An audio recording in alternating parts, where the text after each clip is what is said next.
শুধু কেনাবেচার জায়গা নয়, বরং এই বাজার হয়ে উঠেছে মানুষের জীবিকার প্রধান কেন্দ্র। হ্যালো এভরিওয়ান, আসসালামু আলাইকুম। আজকে আমরা আছি কুমিল্লা জেলা হোমনা থানা গারমুরার গরু বাজারে। কুমিল্লার ঐতিহ্যবাহী গারমুরার গরু বাজার। সোমবারের এই বাজার যেন এক অন্যরকম প্রাণের সন্ধান দেন।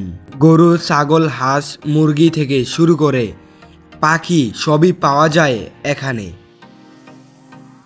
শুধু কেনাবেচার জায়গা নয়, বরং বাজার হয়ে উঠেছে মানুষের জীবিকার প্রধান কেন্দ্র। বাজারের এক অংশে গরুর মালিকেরা তাদের গরু সাজিয়ে দাঁড়িয়ে আছেন, আরেক পাশে ক্রেতারা দরদাম করছেন। গারমুরার বাজারে প্রত্যেক হাটে 10 থেকে 15 কোটি টাকা লেনদেন হয়। বিভিন্ন জেলা থেকে আসা ব্যবসায়ীরা তাদের গরু বিক্রি করতে আনেন। প্রতিটি হাটে প্রায় 2 থেকে 3 হাজার গরু বেচাকেনা হয়। গরু, ছাগল ছাড়াও এখানে হাঁস, মুরগি, কবুতর এবং বিভিন্ন প্রজাতির পাখি বিক্রি করা হয়।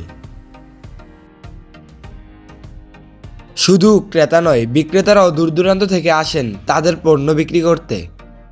আচ্ছা দাদা, আপনি এই বাজারে গরু বিক্রি করেন কত বছর যাবত? 40 বছর। 40 বছর ধরে। হ্যাঁ। এখানে যে সাদা গরুগুলো আছে সবগুলো কি আপনারই গরু? না, সবই আমার না, আরো ব্যবসায়িক আছে, আমারও আছে। আপনি কোথায় থেকে আইছেন গরু বিক্রি করার জন্য? রাজশাহী থেকে। রাজশাহী থেকে আইছেন? হ্যাঁ, এটা এই বাজারটা নাকি কুমিল্লার সব থেকে বড় বাজার হিসেবে ধরা হয়? সে বড় বাজার আছে আর একটা কুমিল্লা, এর চেয়ে বড় বাজার এটা কোন জায়গায়? মিশানি। মিশানে। হুম। এটা গারমুরার বাজার নাকি? এটা বাজারের এক কোণে কিছু তরুণ মশলা ও শাকসবজি বিক্রি করছেন।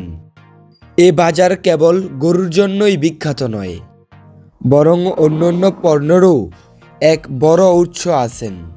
সবার চাহিদা মেটানোর জন্য সব কিছুই পাওয়া যায়।